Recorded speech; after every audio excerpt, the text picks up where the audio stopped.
I might kick off while they're looking for our slides. Hello everyone, I'm Isabella Unwin, a proud Noongar woman from the Menang and Wilman clans of the southwest of Western Australia, and as coined by Mitch Tambo last night, Dreamtime Princess. Thank you for the opportunity to engage in a meaningful discussion as we share our collaborative journey together. Victoria Legal Aid, the Victorian Aboriginal Legal Service, and Djirra are co-designing the First Nations Access Helpline, which is the first of its kind. I'm pleased to be joined by our co-design partners, Mitchel, proud Yorta woman, and Maria Pejoski-Aleksovski. I'd also like to take a special moment to give a special shout out to my sister girl Tars Jago. Usually she's the one up on stage making people laugh with her black comedy, and hopefully I don't give you more of a reason to laugh at me today, except for that. And also big thanks to Tiff Jarvie, who has been taking some deadly photos today. I'd be amiss if I didn't acknowledge countries. So today we are gathered here on the traditional lands of the Wurundjeri people of the Kulin Nation. And I'd like to acknowledge, I don't think we have our slides. I'd like to acknowledge their elders past and present, and I pay my respects to all Aboriginal people in the room. I recognise that their enduring connection to this land, its waterways and its skies, and I honour their ongoing contributions to our community and our culture.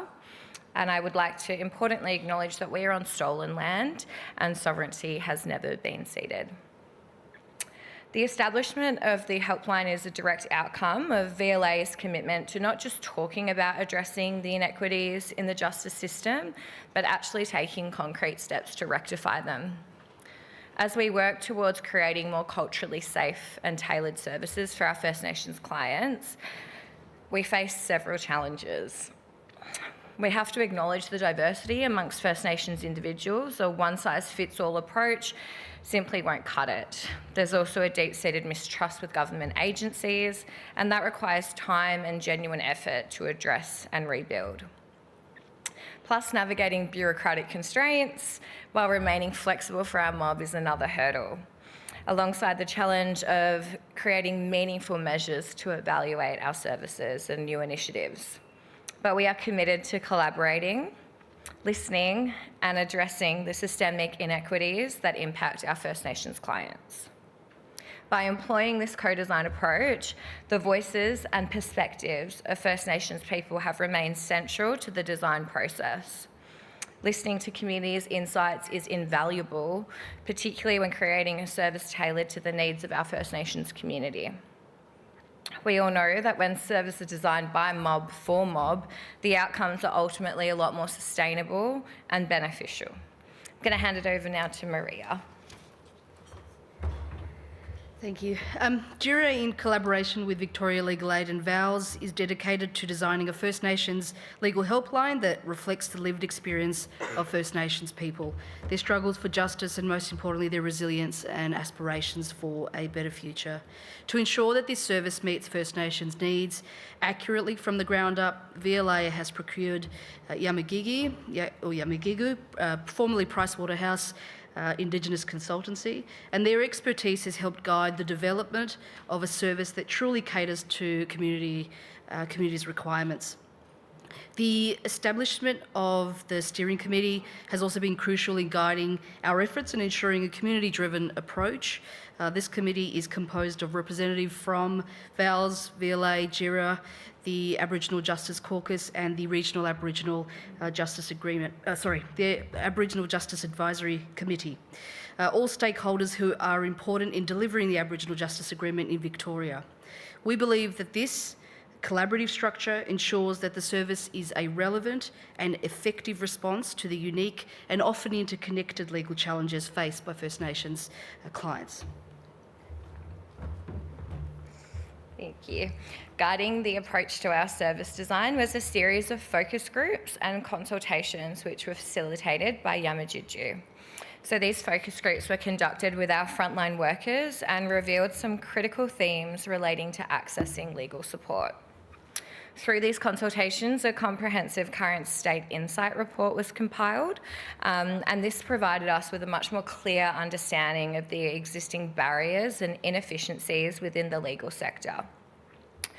For instance, a lot of participants spoke about how their clients had experiences around legal support being really intimidating, and this can significantly hinder their ability to want to seek help. Furthermore, Yamatji produced journey maps and service user profiles, encapsulating the experiences of individuals in their interactions with our legal services. These illustrative tools really allowed us to visualise the pathways that First Nations people navigate when encountering legal challenges. By mapping out these experiences, we were able to outline pain points and opportunities for service improvement, and I'll request that the slides get sent out because it makes much more sense. But informed by these insights, Yamatji crafted the Future State Service User Journey, and this journey delineates a much more holistic and streamlined approach for our First Nations clients. One that ensures cultural competency, accessibility, and those were all at the forefront of our design. Most importantly, these findings have led to the development of our service design principles that have underpinned the helpline. So we've established key principles such as culture of safety, trauma-informed support, and continuous evaluation and feedback loops.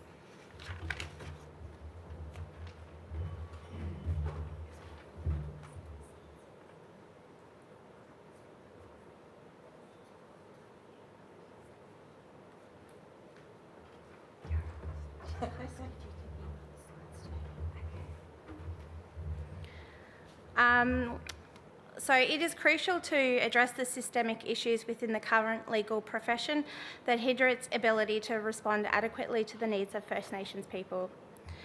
This systemic inadequacy stems from historical contexts rooted in colonisation, which deprive First Nations peoples of their fundamental human rights. Structural racism and injustice continue to affect First Nations communities, as recently documented in the thousands of submissions and findings by the Yorta Justice Commission. The findings from the Yorta Commission confirm what many of us have long known, but now serve as a matter of public record. We must be realistic. While we aspire for swift change, we recognise that the progress will take time, and we must persistently chip away at barriers to justice. Fortunately, the justice and legal sectors are beginning to adopt more trauma-informed and culturally safe practices, which acknowledges the significant barriers that First Nations people face when accessing legal services. The First Nations helpline envisioned to be staffed by a small, consistent team that can effectively identify and address reoccurring legal issues faced by our community. By focusing on a priority line, the collective aims to provide a higher level of service to a reduced client base. Staff will have access to culturally appropriate referrals and will be responsible for following up to ensure that support has been rendered.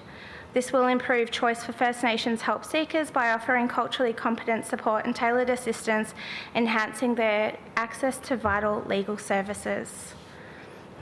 I would click to the next slide, but clearly we're not there. Oh no, here we go. Oh, this is us. Yeah, that's us. I'm up to slide 9 if that kind of helps you. Brilliant, thank you. Okay, when we discuss access to justice and the barriers for First Nations people face, we must first recognise the broader disparities such as housing, health, education and the legal system.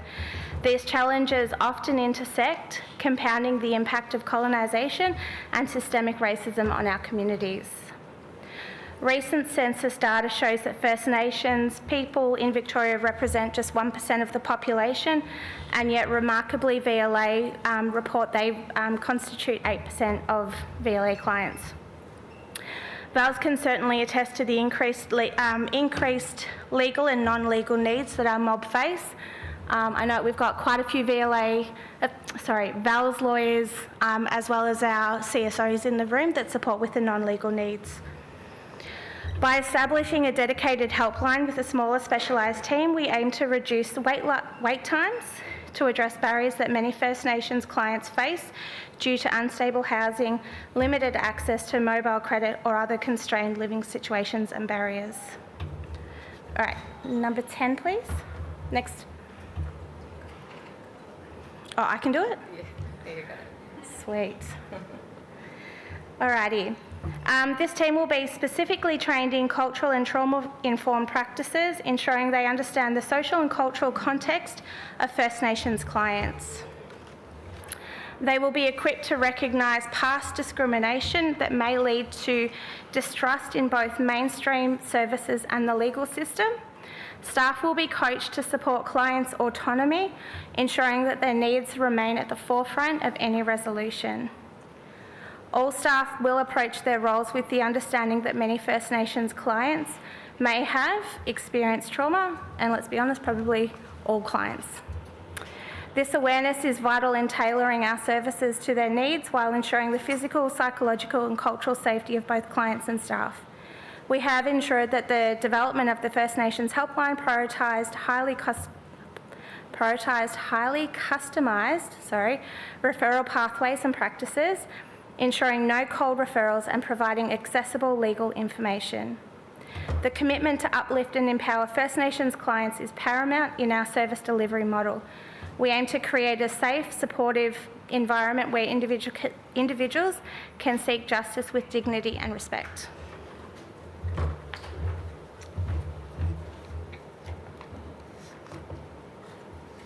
I don't know how to skip to the next slide either. It's the green one. Okay, stunning. We're off to a great wrap up. So in conclusion, establishing this priority line for the First Nations clients was a deliverable that was outlined in VLA's 2019 to 2021 Reconciliation Action Plan. And I'm pleased to confirm that we're making steady progress towards the completion of our co-design and recruitment phase for an anticipated launch in early 2025. VLA aims to reduce any barriers that First Nations VLA aims to reduce barriers for First Nations people who are seeking legal access by increasing accessibility and ultimately fostering greater trust in the legal sector. So if this sounds like a place that you'd like to work or contribute to, please don't hesitate to grab my contact details, or you can follow me on LinkedIn because I've got vacancies in my team. And yes, that was a shameless plug. So We're doing shameless plugs, VALS too. we're not in competition, we're co-designing together. But anyway, to wrap up, I do encourage all of you here today to walk on the journey with us for justice for our mob. It's essential to break down barriers and ensure that First Nations voices are not only heard, but central to conversations and the decisions that shape our community. Let's continue to work together, co-designing and making services that truly reflect the needs of our people, because that collaborative effort is what's crucial to making lasting change. Thank you.